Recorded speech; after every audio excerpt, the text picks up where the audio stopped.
going to be talking about self-hypnosis. And there was a little trick in this title that you may not have known, which is that actually all hypnosis is self-hypnosis. All of it. Now, some of it is guided by a hypnotherapist like me or another hypnotherapist if you ever worked with one, but it's all you deciding that you're going to think and speak to yourself and bring in different suggestions into your mind. You can never be forced into hypnosis. It's all voluntary. And any myth that you can, or any like weird Dracula movie you've maybe seen or stuff like that, that's not real. That's just what my teacher always calls lazy writers. They want their characters to do whatever they want, so they just say, oh, they're in hypnosis. So what we're going to learn today, we are going to talk about why you should be paying attention to hypnotherapy and using it in your life, the neuroscience behind hypnotherapy, reality versus actuality, why manufactured positivity doesn't work, and I'm very adamant about that, especially in the very unique time we're in right now in our world. Also going to teach you a little technique to reduce anxiety anytime, anywhere, and nobody will be able to tell you're doing it. I do it all the time, especially in these days. And then we're also going to go through self-hypnosis, and I'm going to teach you how to do it and then lead you through it. And that way it will really be deep in your mind. So let's see. Okay. Now, this is a big thing I wanted to start with, which is once you learn that you can program your brain and that your brain is being programmed, you can't unlearn that. So you will begin to see it in other people around you. You'll be able to see it in marketing, in media. It can't be unseen. You'll start to notice who is believing in their world that they cannot handle it, who is determined that the world's holding them back, who spends 90% of their time continuously going over what they don't want. You may even realize that you do that sometimes. You talk to your friends about what you don't want and what you don't like in your life, but you don't spend much time talking about what you do want or what you'd like to have more of. I also want to preface this in saying this is not about spiritual bypassing, and this is also not about ignoring privilege, because certain people are in circumstances due to societal and cultural ways we've set people up. And it's not about ignoring that, but instead paying attention to how we can change the way we speak to ourselves in order to feel better, more empowered, more resilient in whatever circumstance we're in, knowing that they're all very unique.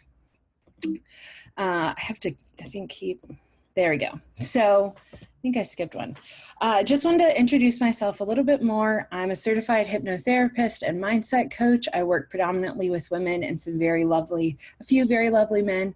I'm the founder of The Now is Golden, and I have done many things in my life. I've been a sales consultant. I've been a community manager in downtown LA. I've been a tech recruiter in San Francisco, a virtual assistant, a nanny. All these things have led me to where I am, because throughout each of these positions, what I was really paying attention are what are people's mindsets in the world that they're in, and how is that shaping their experience? May it be when I was a community manager, when I was getting people to work in tech or working with them in HR, even as a nanny, how are children talking to themselves? What are they learning? How is what I'm saying to them programming them to believe certain things? I'm also an amateur chef. This is getting better and better for the fact that I haven't left my house in 19 days. I'm the youngest sister of 6 sisters. So I have 5 older sisters, and they have certainly shaped the way I view the world and how powerful I recognize women to be. And then this is the really important piece of this whole slide, and this is more for me. So I thank you for indulging myself, which is the fact that I am in fact imperfect, just human. There's going to be spelling errors probably on these slides. I'm going to say things incorrectly or stumble over my words. And I say this now as an example of how I can set my mindset up to go ahead and forgive myself for the fact that I'm not going to do this perfectly, whatever my mind has created that to be. So thank you for letting me be human with you. Okay, so talked a little bit about hypnotherapy already. The most important part being that all hypnosis is self-hypnosis. It's always about you choosing to think differently, choosing to follow the guidance of a hypnotherapist or a recording, whatever it may be. And what hypnosis is, when you go into hypnosis, is you're going into your theta brainwave state. So we have a lot of different brainwaves. Theta is the second slowest brainwave. The slowest is delta, sleep. So you go into the theta brainwave state all the time. It's where you go right before you fall asleep, right as you're waking up. I don't know if you've ever taken a nap and you're starting to wake up and you're kind of asleep, but you're kind of awake, and you're like, am I awake? I can hear people and I'm thinking things, but then you fully wake up and you realize, okay, I was definitely not asleep, but I was definitely not awake. That's you in the theta brainwave state. We also go into it when we watch amazing movies. We go into it when we watch TV, when we're on social media. That's why you can like look at TikTok for 3 hours and then be like, what happened? Where was I? You were in this highly focused but relaxed state. So it feels really good. We love being there. People go into it in massages a lot. So it's something that's very natural to you. It's natural to your brain. It's not an altered state. If anything, it's just a different one than the normal beta, delta or beta or alpha state we're usually in, which is what we're doing in our waking life.